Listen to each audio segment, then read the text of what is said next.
On a cold January evening in 1950, 7 men in Halloween masks walked into a Boston counting house and walked out 20 minutes later with the biggest haul in American history.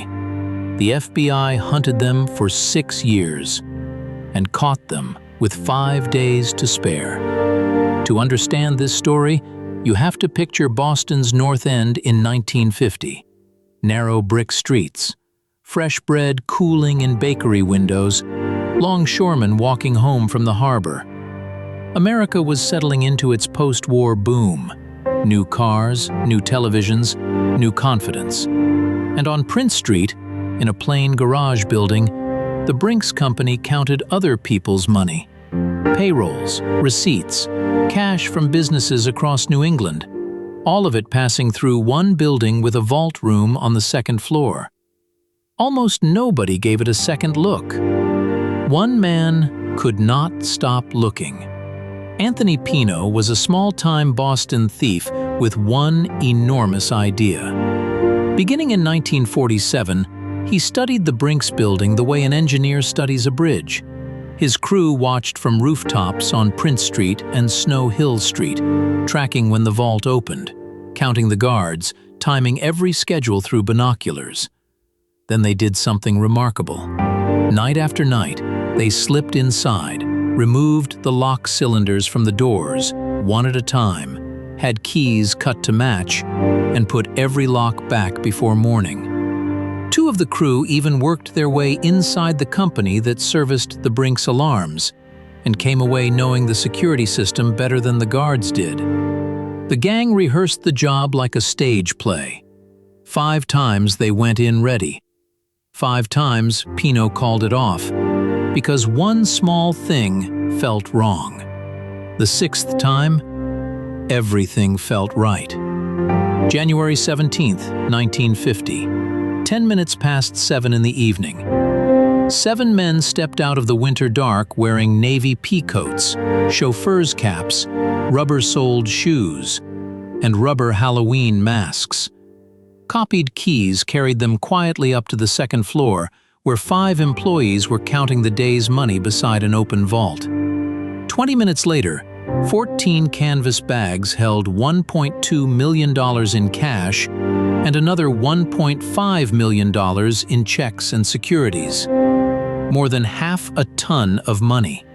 They left another million behind in coins, too heavy to carry. By 7:30, they were gone. By 7:37, the employees had worked free and hit the alarm. The city erupted. Police detained 13 people within hours. J. Edgar Hoover himself took charge of the FBI's investigation. Brinks posted a $100,000 reward and got silence. The robbers simply went back to their jobs and their card games under one iron rule: no spending. Nothing flashy, not one new car, not one big night out until the heat died down. The FBI had almost nothing to work with. A chauffeur's cap, rope and tape, 4 missing revolvers. When the getaway truck finally surfaced, it had been cut to pieces and scattered at a dump in Stoughton, Massachusetts. The papers were calling it the crime of the century, and the case was going cold. But the perfect crime had a flaw, and the flaw was human.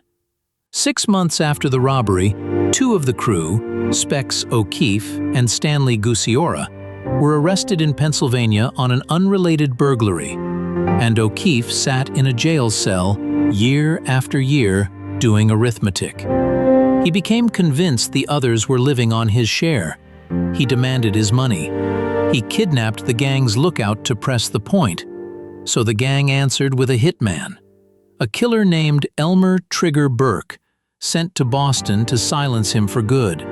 Burke found him. Burke shot him.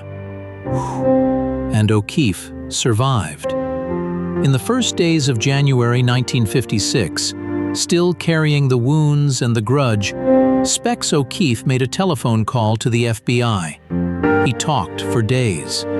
On January 12, 1956, agents arrested 6 of the gang in a single coordinated sweep. 5 days before the statute of limitations would have made the biggest robbery in American history legally untouchable forever. The last 2 members were run down in Dorchester that May. The trial opened in August 1956. 8 men received life sentences. O'Keefe, the man who talked, served 4 more years and disappeared into a quiet new life. Stanley Gucciora never heard a verdict. He died that July, before the trial ended. And the money? Of the $2.7 million that left Prince Street in canvas bags, less than $60,000 was ever recovered. The rest, more than 97% of the biggest haul in American history, has never been found. Boston still argues about where it went. Buried in the hills south of the city, say some. Washed through card games and racetracks, say others. Or simply spent, a few careful dollars at a time, by men who had learned, better than anyone alive, how to wait. The building on Prince Street is long gone now.